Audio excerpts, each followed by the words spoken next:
These are some of the ingredients I chose to use. Some 93.7 lean ground beef, sandwich thins, some Mexican cheese, you can use any cheese you'd like, a sweet potato and some asparagus, and for toppings, pickles, jalapeno peppers, and a corn and black bean roasted pepper salsa. This tool is called a mandolin, just used to slice the sweet potato thin to make chips with. You can also use a knife to cut them thin, this just makes it a little bit easier. Alright, so now we're just prepping the pan with some tin foil and cooking spray for the sweet potato chips. Preheat the oven to 450. And we're going to add the chips that we cut up to a bowl. And I'm just going to use some extra virgin olive oil to coat the chips. About a teaspoon of that. You can use a tablespoon, whatever you prefer. And then we're going to season them to however you like it. And I chose to actually go with a Cajun seasoning, which tastes great. But again, you know, whatever you like, feel free to add to them. Salt, pepper, garlic powder. And then we're just going to lay them out on the sheet and throw them in the oven.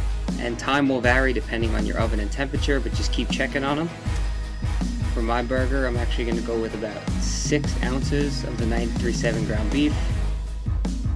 You can cook this on a pan, you can cook it on an outdoor grill. This was just convenient, so I cooked it on here. And again, I'm adding Cajun seasoning to the ground beef. Beating my meat. Just kidding. But yeah, just, you know, working it into a patty. And then what I'm actually going to do is take that patty and kind of make a little hole in the center of it, because I'm actually going to stuff this burger. So I'm going to stuff it with cheese, some onion, and jalapeno. So I'm going to take this and toss it on the grill. And then while that's cooking, I'm going to take some asparagus. And just to make it simple, you know, I throw them in a Tupperware container, add a little bit of water, and toss them in the microwave for about 2 minutes. And check on the burger, see how it's going. You know, again, to your liking of the temperature you choose. And then we're going to take our sandwich thins, chuck them in the toaster to heat them up a little bit. Do something cool with the buns.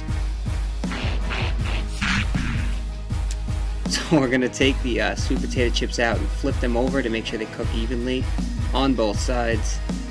And now it's just checking up on everything. Asparagus take about 2 minutes in the microwave, so that was quick and easy. Burger, I like it medium rare, so it's going to be around 150 degrees. Again, if you know, cook it to the temperature that you prefer. And from here we're just adding the topping. So, you know, I added the corn and black bean salsa on the top. And I'm also just going to throw a pickle on top of that. And that's pretty much the burger. You know, feel free to add condiments as you please and customize the dish to however you like it. I'm sure you guys are wondering what the macros are on this. How many calories, carbs, protein, fat, and whatnot. This is going off the ingredients and the weight of what I used. So the size of the potato I used, which was 160 grams. The 6 ounces of 93.7 ground beef I used. So if you're using different ingredients such as a turkey burger, you might get 99% fat free, you might get it with more fat, less fat. Anyway, the numbers for this meal are right around 580 calories, looking at about 60 grams of carbohydrates, around 18 grams of fat, which most of it's coming from the lean ground beef, the 93.7 that I used for the burger, and then also the olive oil that I added on top for the sweet potato chips. And then you're looking at around 50 grams of protein. So that's pretty good if you ask me. So again, 580 calories. I'll put the nutrition information in the description below. And that's it. Time to eat.